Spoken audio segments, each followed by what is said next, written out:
3일 신고 환자 48. 자성구자의 구하자.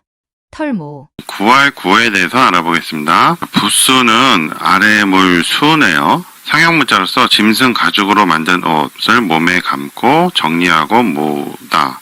그래서 구하다의 뜻으로 변했다고 합니다. Chinese etymology에 봐도 네이버 설명은 비슷하게 돼 있어요. 이게 원래는 fur coat, 가죽 옷인데 손에 가죽 옷을 들고 있는 모양이다 라고 하거든요.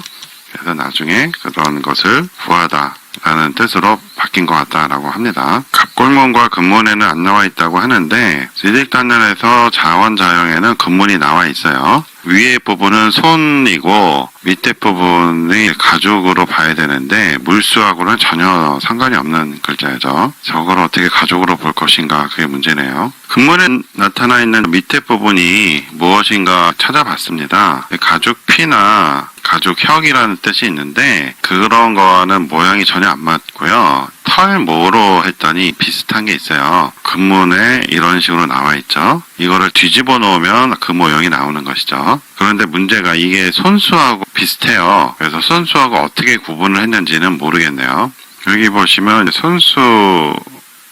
손수거든요. 근문에서 보면 아주 비슷하죠. 그렇죠? 그래서 털모자와 이 구분이 너무 어렵습니다. 옛날 사람들이 어떻게 구분했을지 모르겠네요. 가죽을 손에 잡고 있는 형상이라고 했었는데 동물 가죽에 있는 털난 거 모양으로 그리는 것 같습니다. 그래서 구하다의 뜻이 될 수도 있죠. 그런데 옛 글자가 가죽보다는 털에 치우쳤다면 동물의 털을 뽑아서 옷을 만드는 거 그래서 그걸 구하다라는 뜻으로 됐을 수도 있을 것 같습니다. 옛날에는 가죽 옷을 많이 입긴 했죠. 현재 모양을 보면 전혀 그런 것이 떠오르지 않죠. 게다가 물수라고 부수가 돼 있기 때문에 이게 원래는 털 모양이었는데 현재 모양으로 바뀌면서 물수로 인식이 된 거죠. 그렇기 때문에 이거 가지고는 원래 모양을 추측하기가 상당히 어렵습니다. 차라리 물을 구하다라는 뜻으로 이해하는 게 더 쉬울 수가 있겠네요. 이번에는 아들 자에 대해서 알아보겠습니다. 스승이라는 뜻이 있는 건 공자, 맹자 그러잖아요. 거기서 나온 것 같아요. 어린아이가 두 팔을 벌리고 있는 모양을 본뜬 글자로 아들을 뜻함. 지난번에 사 알아봤는데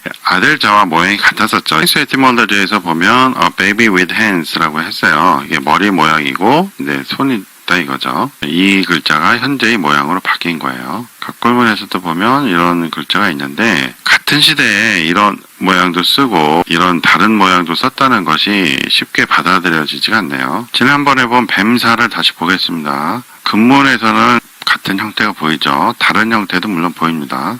이런 거는 그냥 뱀이라고 할 수 있겠죠. 그리고 갑골문에서도 보면 머리만 있고 몸통이 있으니까 뱀으로 볼 수 있는데 이런 형태도 또 역시 보이죠. 3일 신고에서는 아들은 당연히 아닐 테고요. 자성구자 할 때 스승도 아닐 테고 열매에 가깝다고 보는데 씨앗으로 보통 해석을 하죠. 의미에 맞게. 근데 여기는 씨앗이라는 설명은 없네요. 신, 재무상일이. 신은 그 위가 없는 가장 높은 자리에 계시다. 하늘과 세계가 신에게서 나왔으니 신보다 높은 자리는 있을 수 없다. 유대덕, 대해대력. 큰 덕과 큰 슬기와 큰 힘을 가지시니 가장 높은 지위에 계신 신은 큰 덕과 큰 슬기와 큰 힘을 가지셨다는 가르침이다.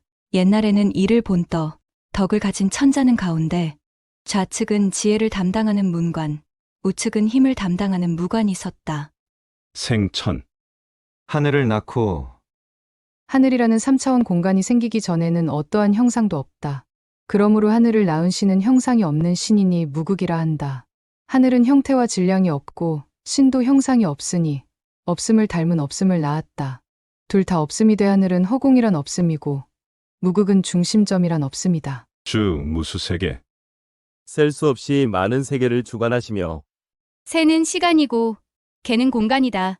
독자적인 시간과 공간을 가지는 별들을 세계라고 한다. 우주에는 무수한 별들이 있고 그 모든 별들을 주관하신다는 가르침이다. 동양 전통에서는 하늘을 주관하는 신을 천왕씨, 무별들을 주관하시는 신을 지왕씨라 했는데 신의 역할 차이이다. 집에서는 아이들의 아버지이나 직장에서는 사장으로 나는 한 사람인 것과 같다. 조, 신신물. 번식하는 모든 생명을 창조하시되 하늘을 낳아 움직일 수 있는 공간을 만들고 셀 수 없이 많은 세계를 창조하시고 번식하는 생명들을 창조하셨으니 우리가 아는 우주가 완성되었다. 하늘을 다스리는 천왕씨는 무극, 무세계를 다스리는 지왕씨는 태극, 무생명들을 다스리는 인왕씨는 황극이라 하며 셋이 하나로 삼위일체이다. 생천은 대덕, 주무수세계는 대에, 조신신물은 대력과 연관된다. 섬진무루. 띠끌만한 것도 빠뜨림이 없으시니 번식하는 생물들을 창조하셨는데 미생물들도 빠뜨리지 않았다는 가르침이다. 과학에서도 장내 미생물들이 인간의 건강과 수명을 좌우한다고 하니 중요하다. 미시세계와 거시세계는 알게 모르게 상호작용한다. 소수, 영영. 밝고도 밝으며 신령스럽고도 신령스러우시니 신은 밝고도 신령스운 존재이시다. 천왕씨 무극은 모습이 없기에 밝음도 신령스러움도 없지만 모습을 드러낸 지왕씨 태극은 밝고도 신령스러운 존재이시다. 불감명량. 감히 이름 지어 헤아릴 길이 없도다. 도덕경에 도가도비상도 명가명비상명이라 했다. 이름 짓는 순간 신의 본질에서 벗어난다는 가르침이다. 이름이란 남과 구분짓기 위함인데 신은 가장 높은 자리에 계신 한 분이라 다른 신이란 개념 자체가 성립되지 않는다. 낳아준 부모는 한 분씩인 것과 같다. 성기원도 절친연. 소리와 기운으로 원하는 바를 기도하면 친히 나타나심을 끝나니 종교가 세속화되면서 소리내어 원하는 바를 기도하는 사람들이 많아졌으나 원하는 바를 기도하면 오히려 친히 나타나심을 끊으신다는 가르침이다. 복을 받고 하나님을 뵙는 길은 만선행과 만덕을 쌓는 것뿐이다. 자성구자. 스스로의 성품에서 씨앗을 구하라. 자신의 성품에서 하나님의 씨앗을 구하라는 가르침이다. 신은 나의 밖에 어딘지 모를 곳에 계신 것이 아니니 내 안에서 구하라는 뜻이다. 대종교 3.1신고 문화원에서는 3.1신고 연구자들이 모여 토론해서 합의된 해석을 대종교 출판사를 통해 출판하려 합니다. 공동저자에 참여할 분들을 토론회에 모십니다. 많은 참여 바랍니다. 후원계좌 카카오뱅크 333-2-2-6-7-6-3-6-3 문의 010-5787-7998 구독해주세요. 시청해주셔서 고맙습니다. 이 영상은 클로바 더빙과 브루 인공지능 음성으로 제작되었습니다.